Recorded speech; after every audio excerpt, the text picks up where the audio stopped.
Welcome back, my friend. I hope you're having an amazing day. I know I am.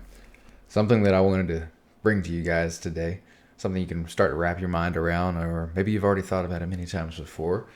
It's a phrasing of something, and therefore a concept that came from that phrase that I heard this morning when I was watching one of my mentors, and it made a lot of sense, right? And the step that I took it further made even more sense. And it's another way to look at the matrix. It's another way to look at the all dissolving of our real potential, the all dissolving world that we live in that takes away our potential much of the time, at least following our society, that is.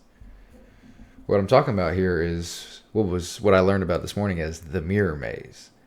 Something as the mirror maze, being that, well, it starts with the mirror principle. Our life is a mirror, right? Our external world is a mirror of that which is in our inside world, meaning that everything on the outside comes from within. As above, so below. As within, so without. Something along those lines. Okay? So what does that mean?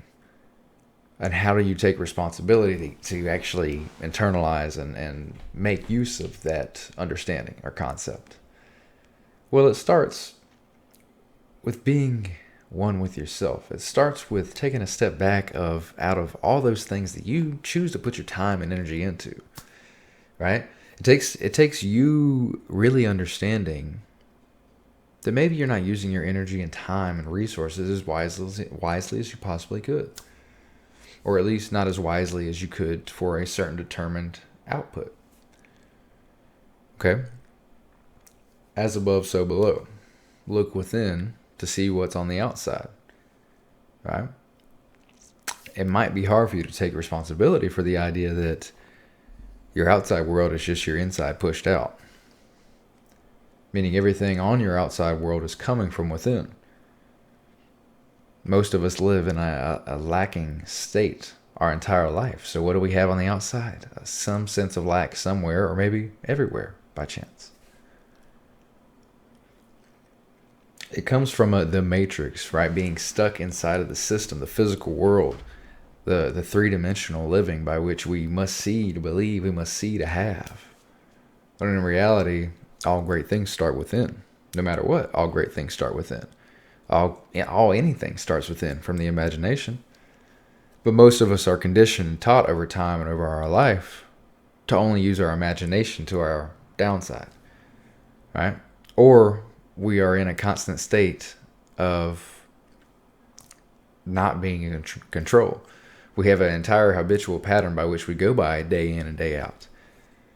And this habitual pattern is so, should I say, relevant that you constantly fall back into it time in and time out, every time. Because you don't make conscious effort to change what you're going to do on a day-to-day basis. You're living in the past, as Joe Dispenza would say. Much of this comes from our physical attachment, or should I say, our mental attachment to the physical world. Our mental attachment to all that is on the outside, not what's on the inside.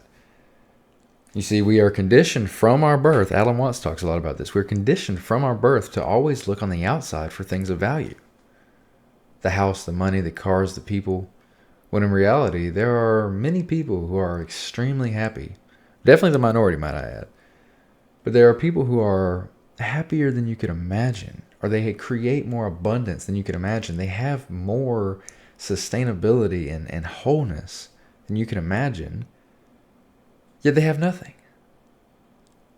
The Buddhist monks, the people you see who can sit in meditation for hours and days at a time. Look into it if you haven't. It's pretty magical stuff. But the point is that we're conditioned from our birth to not believe in our true capability from within. Our true sense of self on the inside, the yin and yang, having the perfect balance between physical world and spiritual self. Right?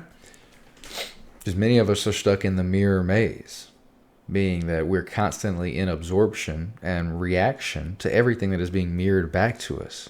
And again, everything is being mirrored back to us from the inside, from our internal state of confusion.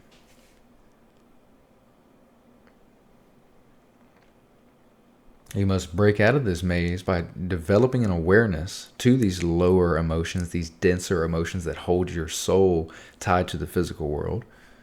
Release that shit and develop more of a positive sense of self, more of a influential sense of self that actually is dedicated to the right things in the world, not what your ego desires, not the physical limitations by which you live your life by.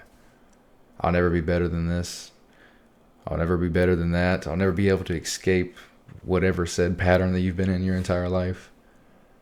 All of these physical attachments that do nothing but harm you, do nothing but hold you back from that life that you really want to live. You see, but the subconscious, until you make the unconscious conscious, it'll rule your life and you'll call it fate, says Carl Jung. Meaning those things that are in the backside of your life, those things, the backside of your mind and the subconscious that you haven't yet dealt with, that's what's driving your life. Sounds like I got a call coming. Guys, hope you enjoyed this. Have a great day.